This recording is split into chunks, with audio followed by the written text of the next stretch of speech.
you and your loved ones had a nice weekend. And thanks for joining us for worship yesterday. For those of you who were part of our new worship series, and we jumped into the book of Ezekiel. And what a cool Sunday it was yesterday to welcome 35 new members into the church, including several who were baptized. It's always one of my great joys as a minister to participate in the baptism of folks, particularly adults, who were professing their faith in Jesus and joining all of those folks who were now members of the church. So what a great thing. It's more evidence of how the Spirit is moving in our midst as we're still online and in this time of a pandemic. God is still at work. Yesterday in Ezekiel, we talked about a God who was on the move and active and mobile, who is not fixed and static, but goes with us. And moments like yesterday with welcoming these new members is just more evidence of how God is moving with us through this journey. I want to reflect a little bit more with you on Ezekiel. I've been thinking a lot about that story of the Valley of the Dry Bones, where Ezekiel spoke to all those dry bones, and then the breath of God, the Spirit of God, it says in Ezekiel. The Hebrew word for breath and spirit is ruach, which is just a fun word to say. The ruach of God breathed into those dry bones and brought them back to life. It's one of the most vivid images, stories in the entire Bible. And I've been thinking a lot about that Spirit of God and that breath of God. So for today's time with you, I thought I would just lead you in a breath prayer. Earlier this year, we had a wonderful spiritual teacher named Patricia Brown spend time with all of our elected leadership. All 75 or 80 of us were in the Harnish Activity Center in January to learn different prayer techniques. And we made available this book of Patricia's that is one of my favorite guides to prayer that I've ever read. And it's called Paths to Prayer, Finding Your Own Way into the Presence of God. And it's got like 40 different prayer techniques, depending on your own, what she calls prayer personality and the way that you feel most comfortable in listening to God and talking to God. And one of my favorite exercises that she talks about in the book is something called the breath prayer. And it's rooted in that ancient idea that simply breathing, acknowledging our breath, is participating in the ruach of God, in the breath of God. So I thought I would just walk through these steps and invite you into this time of a breath prayer. To do the fullness of this exercise takes about 15 or 20 minutes. So I'm gonna skip through it a little bit, but you can always rewind this later to participate in the full exercise and give it the full 10 or 15 minutes. But I do want to just walk you through the steps because it's just so powerful. And it's also rooted in Psalm 46:11, be still and know that I am God, which is just a beautiful phrase to remember during this time. So I'm just going to walk through it. I'm going to read through this exercise word for word, and invite you to be in a place of calm right now, wherever you are, to get into a comfortable position and to just allow your body to lead you into the presence of God, particularly in your breathing. Okay, so here we go. Sit for a moment in silence and remember that God holds you in a loving presence. Determine the amount of time you desire to designate to this breath prayer, and then simply say, God, here I am. As you settle yourself into a comfortable position, breathe comfortably with regular breaths.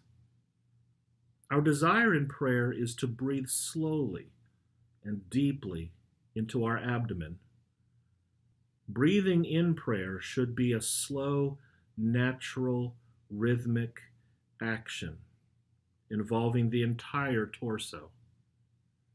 Too many people coming to prayer breathe poorly, never fully using their lungs. They take shallow breaths, making little use of the diaphragm. These rapid, shallow breaths can cause tension. Breathing for maximum awareness means breathing through your nose as you inhale and exhale the lungs fully. The more used air we breathe out, the more new air we can take in. Take 3 or 4 slow, deep breaths. You can do that now.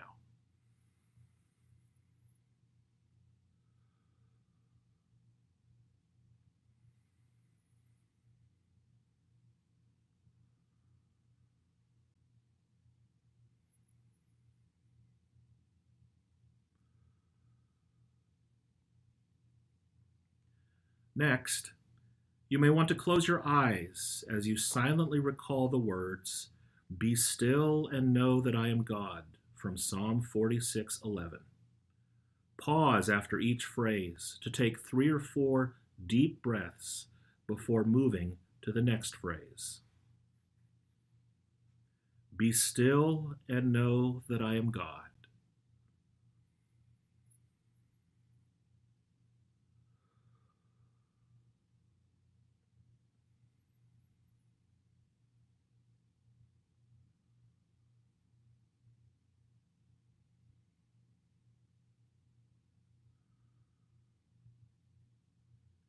Be still and know that I am.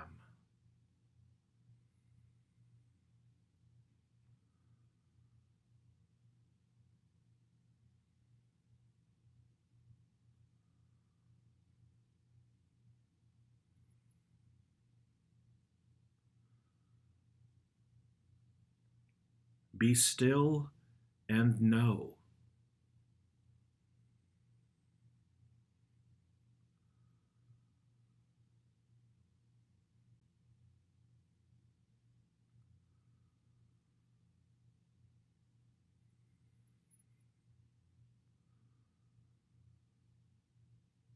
Be still.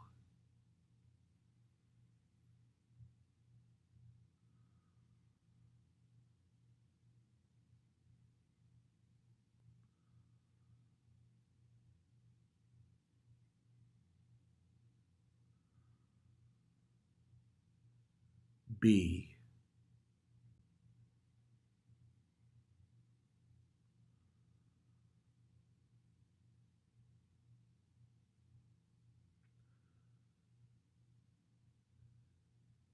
In the next step, Patricia Brown writes, for the next 5 to 10 minutes, just breathe, which I invite you to do if you were to do this for an extended time.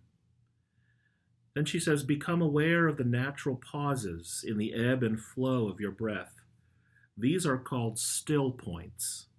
Watch each moment of breath, the inhalations and exhalations, and the still points, those moments when your lungs are most full of breath for just that moment, and that moment when your lungs are completely empty of breath, that moment. Pay attention to those still points with calm awareness. In Christian spirituality, the ancient mystics believed that those still points are those moments where God dwells. The still point is identified as God's fullness. It is the point of rest. When we rest in God, she says, there is nothing more to do, nothing to be, nowhere to go.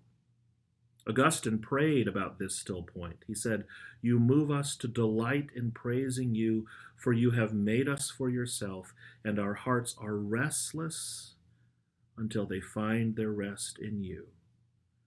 Continue to observe each moment of breath with calm awareness. She also says, when thoughts arise during the breath prayer, simply acknowledge them and let them pass. Do not make judgments about them. Try not to take a ride with them or become involved. Thoughts will come and go. They don't have to be given any energy or named or held onto. The point is not to suppress the thought, but to surpass it. I love that sentence. The point is not to suppress the thought, but to surpass it.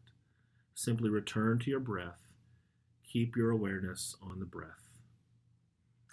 And then to conclude, she invites you to go back to Psalm 46:11 and do that round of recitation and breathing in between those phrases one more time. Take 3 or 4 deep breaths between the phrases. Rest with God in the inhalation and the exhalation in the still point. To be still and know that I am God. Be still and know that I am. Be still and know. Be still and be. And then the final step, gently and slowly open your eyes and ask yourself, how are you feeling?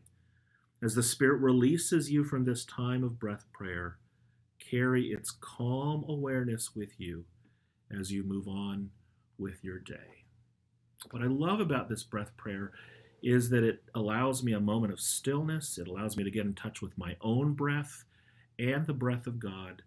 And it motivates me to think about the rest of the day as a life of prayer, so that everything I do from that moment on becomes itself an act of prayer to God, where I'm constantly or more constantly trying to listen to God's presence and offer the fullness of who I am. I think this is a helpful technique. I've certainly used it an awful lot since Patricia Brown taught it to us. Again, the book is called Paths to Prayer by Patricia D. Brown, Finding Your Way into the Presence of God. And it also says, discover your prayer type and follow 40 ways, explore 40 ways to pray from 2,000 years of Christian tradition. I want to remind you to join us every morning this week, Monday through Friday at 9 o'clock here for these daily meditations. And join us again this Sunday as we move on through the Bible Project and explore the stories of Daniel. Daniel in the Lion's Den is this Sunday, 9:30 and 11 o'clock. It's a story that so many of us heard as kids, and it's got a lot to teach us about courage and faithfulness in the midst of adversity. So it's been good to be with you. Continue to check us out online, and for the latest, visit our website. And I'm just so glad to be with you today. Have a blessed day and a great week. See you next time.